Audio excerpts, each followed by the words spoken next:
کہ ہمیں ان سے صرف بات کرنی چاہیے، وہ دفتر تک کھلواتے تھے. اوکے ہم بڑی تنقید کر لیتے ہیں سب لوگوں پہ، لیکن میں نے یہ جو 3 نام لیے، عمران خان بطور وزیر اعظم، آرمی چیف اور DGI اور کور کمانڈر پشاور، ان سے اوپر کوئی چیزیں ہو سکتی ہیں اس ملک کے اندر کہ وہ سارے یہ سوچ رہے ہیں، تو ہم ان کو یہ نہیں کہہ سکتے کہ جی یہ پولیٹیکل فیصلے کے لیے کر رہے تھے، عمران خان بچنے کے لیے کر رہا تھا. اس کی پالیسی سے اختلاف ہر بندے کو ہو سکتا ہے، لیکن ظاہر ہے کہ یہ ایک متفق کا فیصلہ تھا اس وقت کی حکومت اور فوج کا، جس کو وہ ڈیفینڈ کرتے رہے. تو ہم یہ تو نہیں کہہ سکتے کہ جی آج ہم اس سے پیچھے بری و ذمہ ہو جائیں، کیونکہ ہم تو وہ لوگ ہیں جو دشمن کے بچوں کو پڑھا رہے تھے، اپنے بچوں کو اسکول میں روٹی بھی نہیں دیتے، کلاس بھی نہیں دیتے، اور ہم نے سارے کے سارے پیسے اسی چیز پہ لگا دیے. ہمیں تھوڑا سا جو جیسے پاکستان کے لیے ہم کہتے ہیں کہ out of the box solution economic situation کے لیے نکالنا ہے، تو اس کے لیے بھی کرنی ہوگی بات چیت، اور بڑی کھلی ڈھلی طالبان کی لیڈرشپ سے کرنی ہوگی کہ جی دیکھیں ہم نے بہت کر لیا، ہم آپ کے لیے دنیا میں ڈبل گیم پہ مورد الزام ٹھہرائے گئے، اور اس TTP کو اب آپ نے اپنا ایسٹ بنا کے رکھا ہوا ہے. دیکھیں نا، ان کے کئی ہزار لوگ آئے جو سوابی میں بھی ہیں، جو سوات میں بھی ہیں، انہوں نے ہمارے لوگوں کو پکڑا، ہمارے فوجیوں کو بھی پکڑا اور پھر چھڑوائے گئے لوگ. مطلب ہر چیز سوشل میڈیا پہ آ جاتی ہے، اب نیشنل میڈیا پہ آپ کب تک بلیک آؤٹ کر کے چیزوں کو پیچھے رکھیں گے؟ اصل ایشو یہ ہے کہ وہ ٹھیک ہے کنسنسس یہ ہمارا سارا چلتا رہتا ہے پاکستان کے اندر، اس کا حل اور فوری حل وہ ہے طالبان کی لیڈرشپ کو ٹھیک ٹھاک طریقے سے سمجھانا کہ آپ ان کو اپنے لیے رکھنا چاہتے ہیں تو پھر اس بارڈر سے اٹھائیں اور پرلی طرف کسی اور طرف بارڈر پہ لے جائیں، کابل میں رکھیں، کہیں رکھیں، سنبھالیں. لیکن عامر صاحب یہ جو اس وقت حالات ہیں ہمارے ملک کے، آگے چل کر ہم معیشت پر بھی بات کر رہے ہیں، جو عام آدمی کا تو جینا ہی مشکل ہو گیا. اب اس سارے حالات میں آپ کو لگتا ہے کہ افغان طالبان سے حکومت بات چیت کے لیے تیار ہوگی؟ دیکھیں میں نے اسی لیے اکنامک سچویشن کا ذکر کر کے میں اس طرف نہیں گیا کہ اگلا سیکنڈ پارٹ ہے ہمارا، ہم اس پہ بات کریں گے. ایشو یہی ہے کہ جب آپ کو چوبکھی لڑنی پڑ رہی ہے، یہاں نعرے لگوا کے بنگلہ دیش دے دیا گیا کہ ہماری، یہاں ریڈیو پاکستان یہی کچھ گا رہا تھا نا کہ ہم نے تو جناب وہ فتح کر رہی ہیں ہماری فوجیں، اور اگلے دن خبر آئی کہ جناب ہم تو خود فتح ہو گئے. کوئی اچھی بات تھی؟ سب چیزیں عوام قوم کے اعتماد میں لیں. طالبان سے جو بات کرنی ہے، جو ٹیکٹیکل ہے وہ آپ نہ بتائیں، لیکن آپ کی کوئی پالیسی تو ہونی چاہیے نا کہ بھئی یہ کیا ہے عادت اتر آدھا بٹیر کہ جناب ہم نے ان کو سنبھالنا بھی ہے، ہمارے لوگ ہیں، ان کے بچے ہیں. تو یہاں یہ جو بچے شہید ہو گئے، ان کے کوئی بچے نہیں ہیں، ان کے خاندان نہیں ہیں. آج کوئی پورے پاکستان میں بندہ ہوگا جو یہ کہے گا کہ یار مطلب بڑا ٹھیک چل رہا ہے کام، مطلب دل گرفتگی اور چیز ہے، خوف زدہ ہونا اور چیز ہے. ہم نے اس سے زیادہ بڑے سانے سہے ہیں، ہم تو اپنا ملک آدھا دے کے مطلب کچھ بھی نہیں ہو سکا ہمیں. ایشو یہی ہے کہ آپ کو اب کچھ چیزیں مشترکہ طور پہ لانی ہوگی. آپ چھوڑ دیں جی پولیٹیکل کنسنسس کو، جو آتا ہے آ جائے، جو نہیں آتا نہ آئے. نواز شریف نے بلا لیا تھا نا عمران خان کو، اور وہ اٹھ کے چلے بھی گئے تھے پشاور اس وقت APS کے سانے پہ. لیکن اصل ایشو وہی ہے کہ انہوں نے اپنی گردان وہی رکھی کہ جی بات چیت رکھے، اور ایک طرف ایکشن بھی ہوا. ظاہر ہے آپ کو پاکستان کو بچانا ہے، تو جو پاکستان کے خلاف، پاکستان کے آئین کے خلاف، پاکستان کی فورسز کے خلاف ایکشن لے رہے ہیں، تو آپ کو یا تو آپ سمجھ لیتے کہ آپ کی بات چیت سے حل ہو جاتا تو سارے بلے بلے کرتے، نہیں ہوا حل، مسئلہ وہیں پہ آگے کھڑا ہوا ہے. تو پھر اس کو فار دا ون ٹائم ایک طے کریں کہ ہم نے کیا کرنا ہے اور پھر اس کو ختم کریں. یہ میرے اور آپ کی کہانیاں نہیں ہیں کہ میڈیا پہ ڈسکس ہوں. بالکل بالکل. تو فیصل صاحب آپ کس طرح سے دیکھ رہے ہیں جس پالیسی کی بات کر رہے ہیں عامر صاحب؟ آپ کو لگتا ہے گورنمنٹ کو یہ ظاہرہ کرنا تو چاہیے، اور جس طرح ایاز صاحب بھی کہہ رہے تھے کہ ہم ہر واقعے سے سبق کیوں نہیں سیکھتے، ہم اس پر اس وقت کیوں نہیں ایسی اسٹریٹجی بناتے کہ ہم واقعتاً کہیں کہ ہم اب اس چیز کو ختم کر رہے ہیں، ہم پھر ایک اور واقعے کا انفارچونیٹلی انتظار کرتے ہیں. تو فیصل صاحب ہمارا ملک متحمل ہے ان ساری چیزوں کو، اور آپ کو لگتا ہے کہ ہم وہ پالیسی بنا سکیں گے جس میں ہم کلیئر کٹ افغان طالبان سے بھی بات کر سکیں؟ یہ تو الگ بات ہے کہ ملک متعامل ہے یا نہیں ہے. اس وقت تو سوال یہ ہے کہ ہم اور آپ یہ بات کرنے کے بھی متعامل ہیں یا نہیں ہے. عامر صاحب نے جو اپنی آخری بات کہی ہے نا کہ یہ میڈیا پہ ڈسکس ہونے والی بات، بالکل صحیح بات ہے کہ ہماری اس وقت استعداد ہے کہ ہم یہ باتیں کر سکیں، اور ہمیں پتہ ہے کہ کیا بولنا ہوتا ہے کس وقت. پہلے ہم سے کہا گیا جو پہلے والی افغانستان میں حکومت تھی کہ اس کو ملکی دشمن حکومت سمجھنا ہے، پاکستان دشمن حکومت سمجھنا ہے، بھارت نواز حکومت سمجھنا ہے. ہم نے وہ سمجھنا شروع کر دیا. جب یہ طالبان آئے تو کہا گیا کہ پاکستانی طالبان آ گئے، بھارت رسوا ہو گیا. ہم نے بھی کہنا شروع کر دیا پاکستانی طالبان آ گئے. ہمیں کہا گیا کہ یہ بولنا ہے کہ پاکستانی طالبان الگ ہے، افغان طالبان الگ ہے. ہم نے یہ کہنا شروع کر دیا پاکستانی طالبان الگ ہے، افغانستان طالبان جو ہے وہ الگ ہے. ابھی کون سے طالبان نے کیا ہے؟ پاکستانی طالبان نے کیا ہے یا افغان طالبان نے کیا ہے؟ اس وقت جو موجودہ جو سابقہ جو ہماری ملک کی دشمن حکومت تھی اس وقت افغانستان میں ہمارے لیے مسائل زیادہ تھے، یا جو ہمارے جو دوست طالبان آئے اس وقت افغانستان میں اس وقت ہمارے لیے افغانستان میں جو ہے وہ مسائل جو ہے وہ زیادہ ہے؟ کیا ہم اور آپ یہ بات ڈسکس کر سکتے ہیں؟ پریکٹیکل بات کریں نا. کیا ممکن ہے؟ بریگیڈیئر صاحب بتائیں، کیا یہاں لوگوں کو اتنی آزادی ہے کہ وہ اس حد تک پہ جا کے جو ہے وہ گفتگو کریں؟ ہمیں تو ایک بیانیہ دیا جاتا ہے، وہی بیانیہ لے کے بس ہم نے چلنا ہے. کون طے کرتا ہے کہ یہ محب وطن پاکستان کے دوست طالبان ہیں یا پاکستان کے دشمن طالبان ہیں؟ ہم اور آپ تو طے نہیں کرتے. ہم تو آپ بالکل اگر ایمانداری کی اور سچائی کی بات کریں تو ہم پورا میڈیا لکھا ہوا اسکرپٹ پڑھتا ہے، اور اتنا انہی کے اپنے ذہن سے بھی بنا لیا میڈیا ہو گیا، اتنا مشاق منجا ہوا میڈیا ہو گیا کہ اس کو سمجھ جاتا ہے، اس کو اسکرپٹ دینے کی بھی ضرورت نہیں ہوتی. سمجھ جاتے ہیں کہ بھائی اس معاملے پہ جو ہے ہم نے کیا بولنا ہے. کام تو فورسز نے کرنا ہے، پولیٹیکل فورسز نے کرنا ہے. یہ جس ایشو کی ہم بات کر رہے ہیں میڈیا تو ظاہر رپورٹ کرے گا نا. کریں کیا رپورٹ کرے گا؟ آپ بھی مذاق کرتی ہیں. کیا رپورٹ کرے گا؟ ہم تو آپ صرف ایک بیانیہ پڑھ کے سناتے ہیں، کوئی رائے نہیں دیتے. جن لوگوں کی جو لوگ رائے دے سکتے ہیں نا وہ بھی رائے نہیں دیتے. اب یہ جو بیچارے معصوم لوگ مر گئے ان کے بھی تو بالکل عامر صاحب کی بات صحیح ہے نا، ان کے بھی تو بچے ہوں گے نا. کیا قصور تھا؟ یہ کس کی یہ نائلی کی یہ بھیڑ چڑھ گئے؟ وہ اللہ کی عبادت کرنے گئے تھے، وہ کوئی پاکستان کے لیے وہاں قربانی دینے تو نہیں گئے تھے. بڑا آسان بات ہے کہ ہم کہتے ہیں بیٹھ کے کہ پاکستان کے لیے قربان ہو گئے، شہید ہو گئے. بھائی وہ شہید ہونے نہیں گئے تھے، نماز پڑھنے گئے تھے، اللہ کی عبادت کرنے گئے تھے، صرف اسی کام سے گئے تھے. بالکل وہ کسی جہاد کے اوپر جنگ کرنے کے لیے نہیں گئے تھے. بھائی وہ ٹھیک کیا وہ جس کام کے لیے گئے تھے وہ کام کر لیا انہوں نے وہاں پہ؟ اور ہم آپ بیٹھ کے یا لفاظی کریں، الفاظوں سے کھیلیں کہ وہ تو شہید ہو گئے، پاکستان کے لیے قربان ہو گئے، ان کی قربانیوں کو پوری قوم جو ہے وہ یاد رکھے گی. ٹھیک ہے فیصل جی. جس سے پہلے جو لوگ شہید ہو گئے، ہماری پالیسیوں کی بھیڑ چڑھ گئے، ان میں کس کی قربانیوں کو میں نے اور آپ نے یاد رکھا ہے؟ کہ آج ہمیں وہ کرب ہے جو اے پی ایس کے بچوں کے ساتھ ہوا تھا، جو ان کے والدین کو جو کرب ہے، کیا ہم اور آپ وہ کرب محسوس کرتے ہیں؟ نہیں کرتے نا. پریکٹیکل بات تو یہی ہے. یہ اس کا مطلب یہ ہے کہ ہماری جو موجودہ پالیسیاں ہیں یہ مسائل کو حل نہیں کر پا رہی. ان پالیسیوں کو ریویو کرنا چاہیے. اچھا ریویو میں کر سکتا ہوں نہ آپ کر سکتے. جنہوں نے ریویو کرنا چاہیے ریویو کریں. موجودہ جی احتیاطی کیجیے گا. الیاس صاحب ظاہر ہے پالیسی کی بات ہو رہی ہے، گھر سے بہت بری ہوئی ہے. اب یہ سیاستدانوں کی بھی بات ہو رہی ہے کہ ان کو مل کر بیٹھنا چاہیے، لیکن انفارچونیٹلی صورتحال بالکل مختلف ہے. یہ کہاں جا رہا ہے ہمارا ملک؟ اور اب یہ سیکیورٹی کی جو اس طرح کے واقعات اور سیاسی عدم استحکام، کس طرح سے دیکھ رہے ہیں آپ حالات کو؟ دیکھیے سیاسی عدم استحکام تو یہ تو ایک بڑا مسئلہ ملک کا، جس کی وجہ سے اکنامک کنڈیشنز ہیں، لا اینڈ آرڈر کی سچویشن بھی ہے، اور اب جو دہشت گردی کے واقعات دیکھنے میں آ رہے ہیں اس کے لیے کارروائیاں تو کی جا رہی ہیں.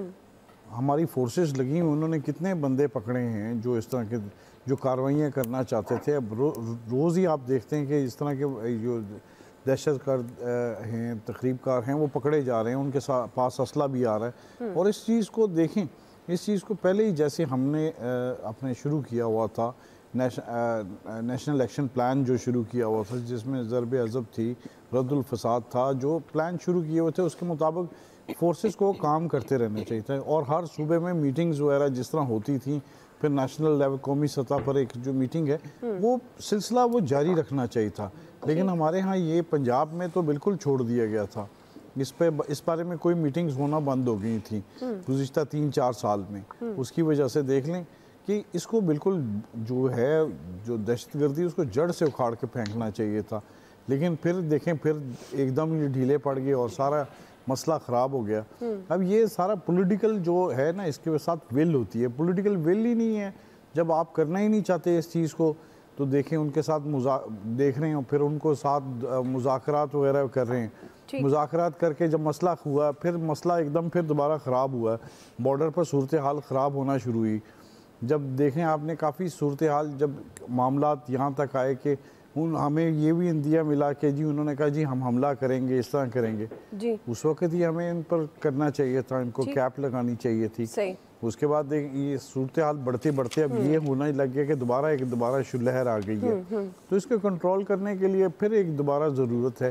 اس کے لیے سب ایک تو ہے کہ سب کو کٹھے بیٹھ کے جیسے اے پی سی پہلے بلائی تھی اسی طرح بیٹھ کے اگر کام کریں، اور اس میں ماہرین سے ان سے بات چیت کرنی ہے، بات چیت کریں، لیکن ان کو جس طرح بھی ہینڈل کرنا ہے بالکل آپ صحیح کہہ رہے ہیں، صحیح ہے جی، اور جو مرضی کریں، بہرحال جی آپ عام آدمی کا بھی سوچیں، اور اس طرح کے واقعات کا تدارک کرنے کے لیے ظاہر ہے فوری طور پر سٹیپس اٹھانے کی ضرورت ہے، نہ کہ ایک اور واقعے کا ہم انتظار کریں اور اس کے بعد پھر حکمت عملی بنائی جائے۔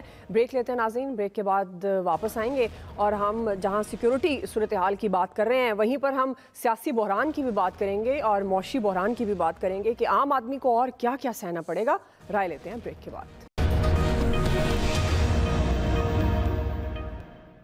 پیٹرول 249 روپے 80 پیسے فی لیٹر، ہائی سپیڈ ڈیزل 262 روپے 80 پیسے فی لیٹر، کیروسین آئل 199 روپے 83 پیسے فی لیٹر اور لائٹ ڈیزل آئل 187 روپے فی لیٹر مقرر کیا گیا ہے۔ دیکھیں اگر ملک کو آگے لے کے جانا ہے تو آپ کو یہ بڑے فیصلے کرنے ہوں گے، انشاءاللہ اس سے پاکستان کی بھی بہتری ہوگی، پاکستان عوام کی بھی بہتری ہوگی۔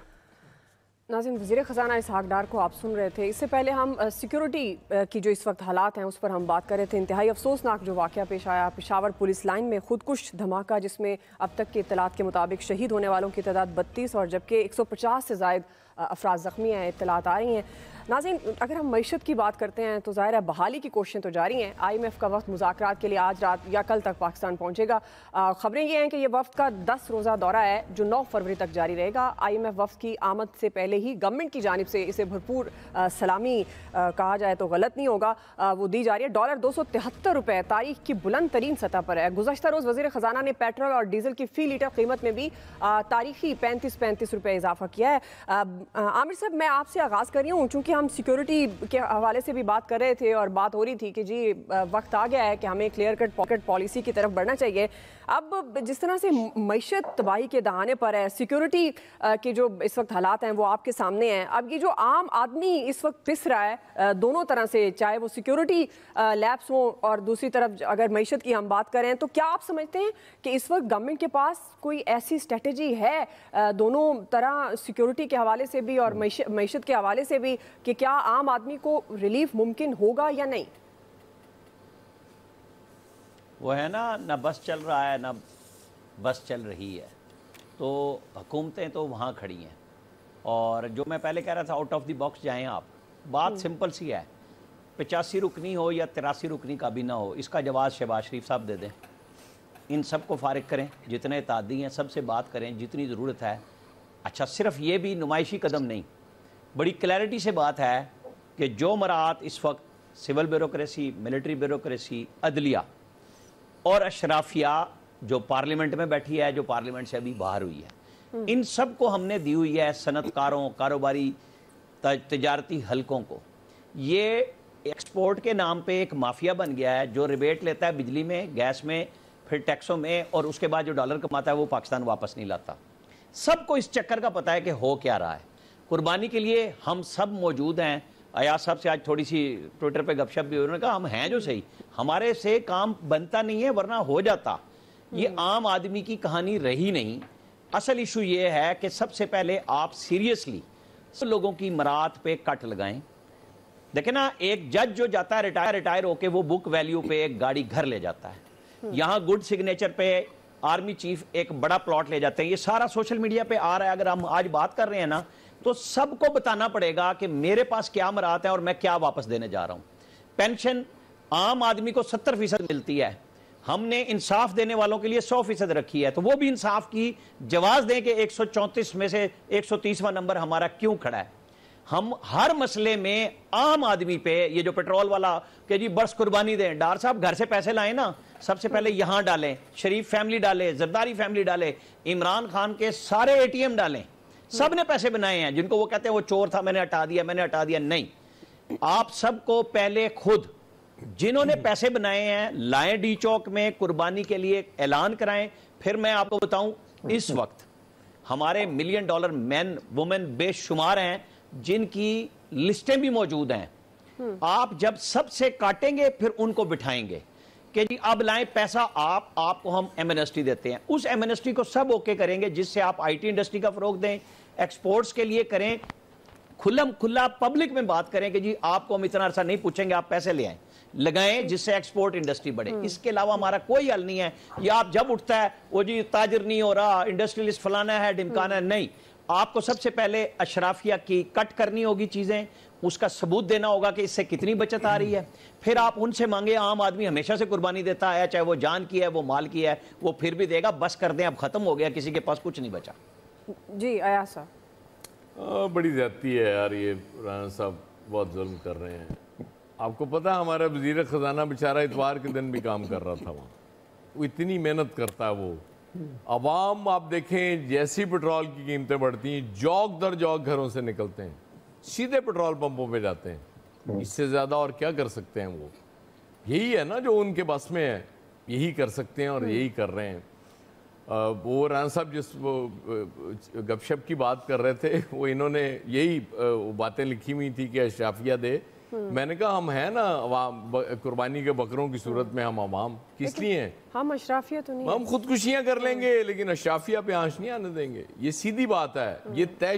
اتنی بری ڈیوائیڈ کر دی ہوئی. مجھے وہ آج مریم نواز بڑی شدت سے یاد آ رہی تھی جب وہ کہہ رہی تھی کہ اب معیشت کو نواز گیئر لگے گا اور یہ مہنگائی ختم ہو جائے گی. وہ ہم سمجھ رہے تھے کہ ریورس گیئر لگنا ہے اس کو مہنگائی کو, وہ 7واں گیئر لگ گیا. وہ اللہ کے فضل سے وہ گاڑی قابو سے باہر ہو گئی ہے. وہ اتنی تیزی سے جا رہی ہے کہ وہ ایکسیڈنٹ کے بغیر اس کا چارہ نہیں. اور جس گورنمنٹ کی ہم بات کر رہے ہیں, پی ایم ایل این کے آپ وزراء کی باتیں سنیں تو وہ سارے بات کر رہے ہیں کہ الیکشن ڈیلے ہو سکتے ہیں آرام سے. وہ اس طرف جا رہے ہیں. بلاول آج کہتے ہیں کہ جی اس دھماکے نے مشکوک کر دی الیکشن کے حوالے سے جو بات. اب یہ کیا گورنمنٹ ہے, میری سمجھ سے باہر ہے کہ وزیر خارجہ ایک بات کر رہا ہے, باقی کچھ اور بات کر رہے ہیں. تو کیا باقی کوئی ایسی بات ہے کہ الیکشن ڈیلے کرنے ہیں؟ اگر یہی حال ہے الیکشن ڈیلے کرنے کا, آپ کہتے تو ہیں کہ سارے اکٹھے بیٹھ جائیں, کیسے اکٹھے بیٹھ سکتے ہیں؟ یہ ممکن نہیں ہے. یہ جن پہ اتنا ظلم ہو گیا, یہ عوام نامی جو جنس ہے اس ملک میں, وہ اکٹھے نہیں ہو پا رہے. وہ بس برداشت کرتے جا رہے ہیں کہ جی ٹھیک ہے کوئی نہیں, وہ خودکشیاں بھی چل رہی ہیں, لوگ اپنی چیزیں بیچ کے بل بھی دے رہے ہیں. برداشت کی بھی حد ہوتی ہے. برداشت کی کوئی حد ہی نہیں ہے نا اس ملک میں. اگر برداشت کی حد کوئی ہوتی دعا تو یہ چیزیں نہ ہو رہی ہوتی اس قوم کے ساتھ. یہ اللہ کے فضل سے اتنی باہمت قوم ہے کہ آپ بوجھ ڈالتے جائیں, بس یہ اٹھاتے چلے جائیں گے, انہیں کوئی فرق نہیں پڑنے والا. اگر کہیں فرق پڑ گیا تو پھر ان کو سمجھ بھی آ جائے گی. پھر یہ رانا صاحب کو پھر ان سے اپیل نہیں کرنی پڑے گی کہ یہ آپ مراد چھوڑ دیں, یہ سب کچھ چھوڑ چھاڑ کے بھاگ جائیں گے یہاں سے. لیکن نہیں, انہیں بھی پتہ ہے ہماری اوقات کا, عوام کی اوقات کا انہیں بھی پتہ ہے.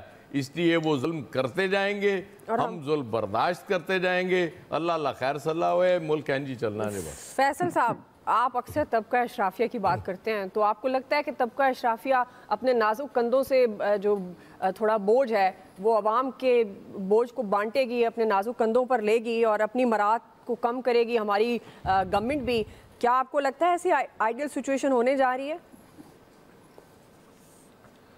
اس ملک کی جو تباہی کا ذمہ دار کون ہے؟ طبقہ اشرافیہ. اس ملک کو تباہی سے نکالنے کا حل کس کے پاس ہے؟ طبقہ اشرافیہ. تو کیا ہوگا؟ 100 سال بھی ہو جائیں, 100 سال کچھ بھی نہیں ہونا. طبقہ اشرافیہ کے لوگ بالکل اسی طرح تقریریں کریں گے جیسے بھی ہمارے عامر صاحب نے کی, بالکل سیم اسی طرح کی تقریریں کریں گے. یہ جو اپنا ایاز صاحب کہہ رہے ہیں نا با ہمت قوم ہے, با ہمت قوم نہیں ہے, بے شرم قوم ہے. ہم ذلت کی اتھا گہرائیوں میں آپ ہیں اس میں شامل ہیں, آپ کے اوپر یقین ہے. زندگی نہیں ہے, ہم ہیں نا یار, غریب آدمی تو ہے. آپ کی تھوڑی طبقہ اشرافی کی بات میں اسی لیے کہہ رہا ہوں, آپ جیسے بے شرم ہی ہیں. ان کو غریب آدمی کیا کرے؟ یہ پوری قوم کو بے شرم کہہ رہے ہیں, تو ان کو اکیلے کو کہہ دینے میں حرج نہیں ہے. غریب آدمی بیچارہ کیا کرے؟ اس نے کمانا ہے, اپنے بچوں کا پیٹ بھرے, یا بے شرم بھی کہنا ضروری ہے. مطلب ایک انسان گرے ہوئے الفاظ استعمال کر رہا ہے, یار کوئی حد ہے؟ کیا بات کر رہے ہیں آپ؟ فیصل صاحب یہ دیکھا آپ نے طبقہ اشرافیہ کی کیسے آگ لگی پڑی ہے، دیکھا آپ نے کیسی آگ لگی، یہ ہے اس ملک کے اس حال تک پہنچانے والے کہ آپ جو ہے نا رونے بھی نہیں دیتے ہو ہمیں، آپ روتے ہو تو بولتے ہو رو اس طرح کے لوگ تجزیہ کار ہو جائیں تو بس رونا ویسے ہی آنا چاہیے. روتے پہ حد ہے یار. اب آپ دیکھیں اسحاق ڈار صاحب جب جہاز پہ چڑھ رہے تھے کہا کہ میرے جہاز پہ چڑھ کر خوف کے مارے ڈالر جو ہے نیچے چلا گیا، خوف کے مارے. یہ اسحاق ڈار کے الفاظ ہیں نا. ابھی تو میں پاکستان نہیں پہنچا تھا کہ میرے ڈر کے یار کتنی بڑی بڑی باتیں کی تھی. یہ تکبر ہے نا اللہ کو پسند نہیں ہے. تکبر جو ہے نا صرف اللہ پاک کی صف ہے، انسان کی صف نہیں ہے. انسان کو زیب نہیں دیتا. جو آپ کہتے تھے نا چلو آج تو میرے والے فکرے بول رہا ہے، میں 2 ہفتے پہلے بول چکا یہ سارے. نہیں انہوں نے آ کے ڈالر روک لیا تھا یار. فیصل یہ ان کو کریڈٹ دیں، صرف 2 ارب ڈالر کا نقصان ہوا ہے اس وجہ سے، لیکن وہ کریڈٹ تو دیں نا ان کو. ڈالر روکا تھا انہوں نے اپنی بات کو سچ ثابت کیا تھا، چاہے اس کے لیے کچھ بھی آپ کو سفر کرنا پڑے. سارے کریڈٹ ہی ان لوگوں کے لیے یار صاحب، سارے کریڈٹ ہی ان کے لیے. یہ پورا ملک ان کے لیے، یہ وسائل بھی اس ملک کے ان کے لیے. آپ کریڈٹ تو بہت ہی ایک معروضی ثانوی لفظ ہے نا. یہ پاکستانی انہی کے لیے. کریڈٹ بھی ان کے اپنے ہاتھ میں جس چیز کا چاہے وہ جو ہے وہ کریڈٹ لے لیں. ابھی آئی ہیں نا مریم صاحبہ، کہہ رہی ہیں کہ ہم حکومت میں آ کے اس قوم کے مسائل حل کریں گے. او بھائی آپ ہی کی تو حکومت ہے، کون سی حکومت میں آ کے مسائل حل کریں گے؟ وہ اپنی بات کر رہی ہیں جب ان کی حکومت حل کریں گے ایسے. ابھی چچا کی حکومت ہے، ان کی نہیں ہے. صحیح ہے، چچا ان کی نہیں ہے. ٹھیک. تو بہرحال آپ اس بات کا یقین کر لیں اور اپنے ذہن میں بٹھا لیں کہ ہمارے اور آپ کے نصیب میں نا صرف آنسو ہیں. ہم اس بد نصیب نسل سے ہیں کہ شاید ہم اپنی زندگی میں نا خوشیاں نہیں دیکھ سکتے، اور شاید ہمارے بچے بھی رہیں گے اس ملک میں تو خوشیاں نہیں دیکھ سکیں گے، کیونکہ یہ اتنے طاقتور ہیں نا کہ ان کو 100 سال تک تو ان کے اقتدار کو کوئی جو نا خطرہ نہیں ہے. اور عامر الیاس ثانیہ جیسے لوگ ٹی وی میں بیٹھ کر اس اشرافیہ کی جنگ لڑتے رہیں گے. آج بھی لڑ رہے کل بھی لڑیں گے. بریک لے لیتے ہیں ہم جی، بریک سے واپس یہیں سے کنٹینیو کریں گے.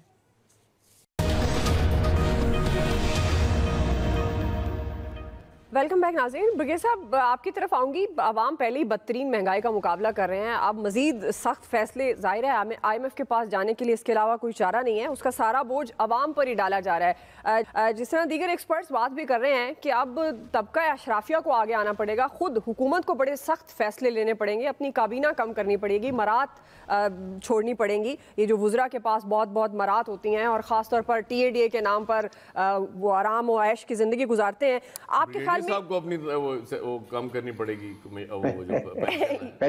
یہ بریک صاحب کے ساتھ پرسنل سوال ہو جائے گا. کر رہے ہیں ہم ابھی کینسلیشن کی بات. بریک صاحب ویسے آپ اناؤنس کر سکتے ہیں، تو آپ سوال یہ ہے کہ اب یہ کیا سخت فیصلوں کا بوجھ صرف عوام پر ہی ڈالا جائے گا؟